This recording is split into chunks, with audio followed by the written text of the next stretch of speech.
Here are 5 ways to instantly stop tingling and numbness in your arm or hand. With the first one being the most popular among physical therapists, which is to release the first rib. What you're going to do here is take a monster band or a yoga strap and wrap it around your shoulder on the side you're feeling pain. Create tension on the band by stepping on it with the other side as you rotate and tilt your head to the other side and move your arm through its full ranges of motion. You can even get a better release here by adding a small ball underneath the band to help push your ribs down even further. Now, the main idea behind this technique is to help open up the space between the clavicle and the first rib by pushing that first rib down, which allows the nerves and blood vessels to pass through without any compression. But what if you already tried this technique and it didn't work? Well, luckily for you, I have 4 other options for you to try out, with the last one being something that no one ever talks about and I believe is a huge factor. But first, let me show you how that first rib gets compressed and what you can do about it right now. You see, one of the biggest reasons your first rib becomes elevated is because you have 3 tiny neck muscles called the scalenes that will naturally become overused thanks to something like forward head posture and being on a computer all day. Now, when this happens, these muscles will begin to develop things like trigger points, which forces the muscle to shorten and stay that way. And since the scalenes are attached to the first and second rib,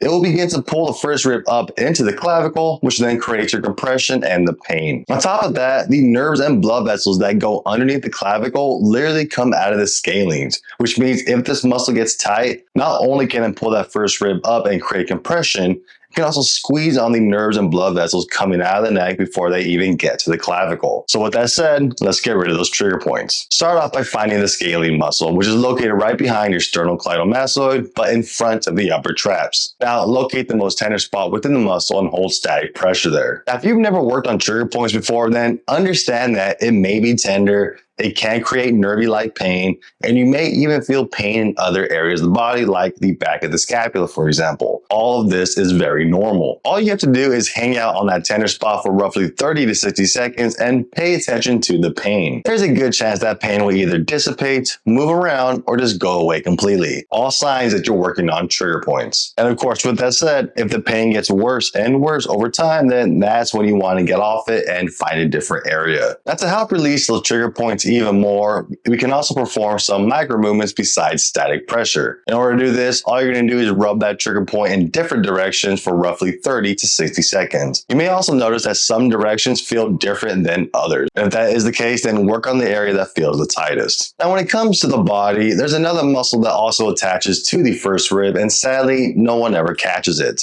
That muscle is the subclavius. This little muscle not only attaches to the first rib, but it also attaches to the clavicle, which means if this little bastard gets tight, it can compress the 2 bones together, sandwiching the nerves and blood vessels just like the scalenes. And you can find this muscle by searching underneath the clavicle close to the sternum.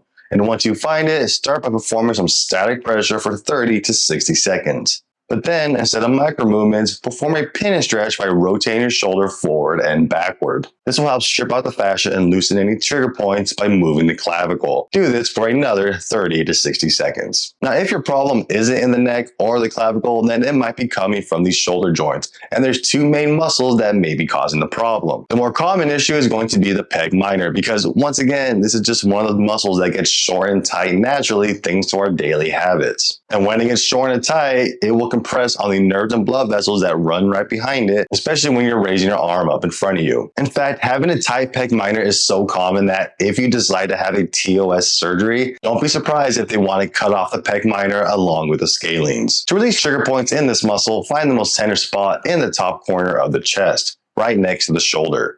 This is where the muscle is hidden. Now, once you find it, you can perform any of the techniques like static pressure, micro movements, or even a pin and stretch. Pick 2 out of 3 of these and perform each one for roughly 30 to 60 seconds. Now let's tackle the hidden muscle most people miss in the shoulder, which is the coracobrachialis. This deep muscle is located inside the armpit that also attaches to the scapula. And just like the pec minor, if this muscle gets tight, then it may compress on the nerves and the blood vessels anytime you lift your arm up to work on your computer. Now, this muscle may be a little tricky to work on, but here's how to get there. Use your thumb to go deep into your armpit while also aiming towards the top of the arm. But be warned that it is very possible to hit a nerve or even blood vessels here. And if you do, then simply move to the left or right a little bit and try again. Now to perform static pressure, wrap your fingers around the other side of the arm and squeeze together to create some compression on the muscle. Do this for 30 to 60 seconds. From here, you can perform some micro movements by moving your fingers back and forth and side to side, or you can perform a pin and stretch by contracting the muscle slightly by lifting the arm up, pin the muscle down by grabbing it, and then reach your arm towards the back and away from the body as you internally rotate the shoulder. Back, away, internally rotated. Got it? Perform this technique for another 30 to 60 seconds. Now, if you stuck around this long, then first off, thank you for your support because it really does mean a lot to me. And second, if you found this helpful, then please help me out by sharing with someone that you think could use it. Or go watch this video up here to work on this problem even further.